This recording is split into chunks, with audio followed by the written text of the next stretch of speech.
Hi, அனைவருக்கும் வணக்கம். நீங்க டிஎன்ஏ கவுன்சிலிங்காக வெயிட் பண்ணிட்டு இருக்கீங்களா? ஸோ கண்டிப்பா இந்த வீடியோ உங்களுக்கான வீடியோ தான். ஸோ இப்போ நீங்க வந்து ரேங்க் லிஸ்ட் வந்துருச்சு. கவுன்சிலிங்கானதும் வந்து ரவுண்ட்ஸும் அனௌன்ஸ் பண்ணிட்டாங்க. ஸோ கவுன்சிலிங் அப்படிங்கிறது கிட்டத்தட்ட 3 ரவுண்ட்ஸ் இல்லை 4 ரவுண்ட்ஸ் நடக்கும். ஒரு ரவுண்டுலையுமே வந்து 4 ஸ்டேஜஸ் இருக்கும். ஃபர்ஸ்ட் ஸ்டேஜ் வந்து சாய்ஸ் ஃபில்லிங். சாய்ஸ் ஃபில்லிங் முடிஞ்சதுக்கு அப்புறம் டென்டேட்டிவ் அலாட்மெண்ட்.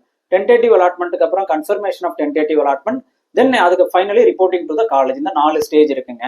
ஸோ அந்த ஃபர்ஸ்ட் சாய்ஸ் ஃபில்லிங்க்கு உங்களுக்கு 3 நாள் டைம் கொடுப்பாங்க. அந்த 3 நாளைக்குள்ள நீங்க அந்த சாய்ஸ் ஃபில்லிங்கை முடிக்கணும்.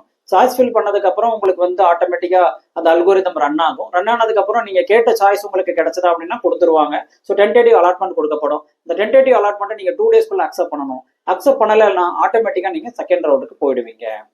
ஓகே, ஸோ இதுல பாத்தீங்க அப்படின்னா 5 டிஃப்ரெண்ட் டைப்ஸ் ஆஃப் செலக்ஷன்ஸ் நீங்க பண்ணலாம். ஃபர்ஸ்ட் செலக்ஷன் என்ன? Accept and join. ரைட், நான் என்ன கேட்டிருந்தனோ அந்த காலேஜில் அந்த கோர்ஸ் கிடைச்சிருச்சு. ஸோ நான் அக்செப்ட் பண்ணிட்டு ஜாயின் பண்ணிக்கிறேன். ரெண்டாவது அக்செப்ட் அண்டு அப்வர்ட். எனக்கு நீங்கள் கொடுத்துருக்கிறது வந்து நான் 5th சாய்ஸ் கொடுத்துருக்குறீங்க. ஆனால் எனக்கு செகண்ட் ஆர் ஃபர்ஸ்ட் சாய்ஸ் வேணும் அப்படின்னா நீங்கள் அக்செப்ட் அண்டு அப்வர்ட் அப்படிங்கிற பட்டனை கிளிக் பண்ணலாம். அடுத்த கேட்டகரி டிக்ளைன் அண்ட் அப்வர்ட். நீங்கள் எனக்கு வந்து 20வது சாய்ஸ் 30வது சாய்ஸ் தான் கொடுத்துருக்கிறீங்க.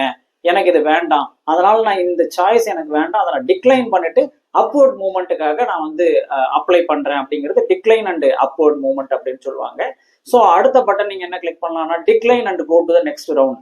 இப்போ எனக்கு கொடுத்துருக்கக்கூடிய இந்த கேட்டகரி எதுவுமே எனக்கு வேண்டாம். ஸோ அது எனக்கு சாட்டிஸ்ஃபை ஆகலை. So at least I will participate in the next round of counselling அப்படிங்கிறதுக்காக தான் நீங்க வந்து decline and move to the next round அப்படிங்கிற பட்டனை கிளிக் பண்ணலாம். இல்ல எனக்கு நீங்க கொடுத்துருக்கிறது வேண்டாம் அப்படின்னா டிக்ளைன் அண்ட் குவிட். இதோட நீங்க வெளியில போயிடலாம். These are all the various things you should know when you are going to the counseling. Okay, நன்றி, வணக்கம்.